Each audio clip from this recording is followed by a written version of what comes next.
Kula Ceta, bertemu lagi dengan Kak Susan di pembelajaran sejarah SMA. Nah, hari ini Kak Susan akan menjelaskan terkait dengan kedatangan bangsa barat ke Indonesia. Simak terus ya penjelasannya. Salah satu penyebab datangnya bangsa Eropa ke Indonesia dikarenakan kelangkaan rempah-rempah, yang pada saat itu Konstantinopel sebagai kota perdagangan dunia dikuasai oleh Turki Ottoman. Karena hal tersebut, bangsa barat tidak boleh melakukan perdagangan di Konstantinopel lagi, sehingga pada saat itu bangsa barat berusaha untuk melakukan pelayaran mencari sumber-sumber rempah yang baru. Lalu pada tahun 1492, terdengar berita keberhasilan Columbus yang menemukan benua Amerika. Pada saat itu, bangsa-bangsa di Eropa tergugah untuk melakukan pelayaran yang sama. Salah satu negara yang berambisi untuk melakukan perjalanan tersebut adalah Portugis.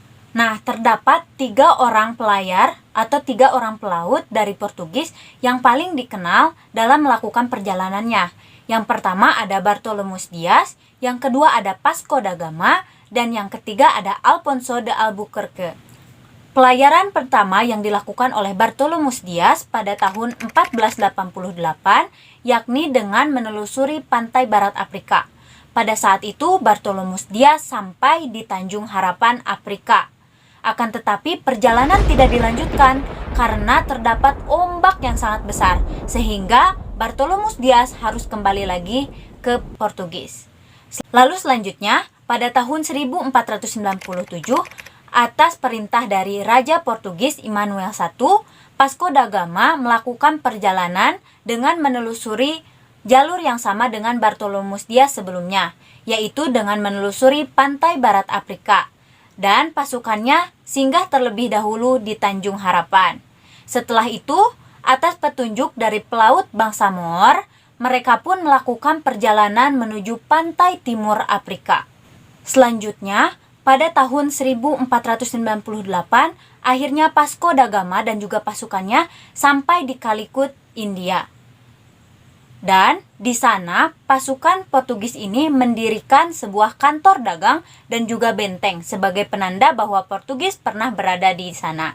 Setelah Vasco da Gama dan juga pasukannya tinggal beberapa tahun di India, akhirnya mereka menyadari bahwa India bukanlah tempat dari sumber-sumber rempah yang mereka cari selama ini. Akhirnya, tersiar kabar bahwa Malaka lah yang menjadi pusat perdagangan rempah-rempah.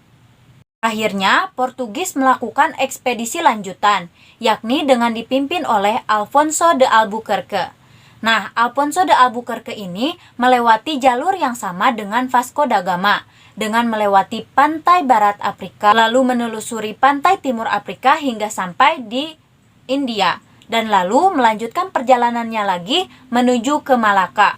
Tentu saja perjalanan ini bukan merupakan perjalanan yang mudah bagi Alfonso. Akan tetapi, pada tahun 1511, akhirnya Alfonso dan pasukannya dapat menguasai Malaka.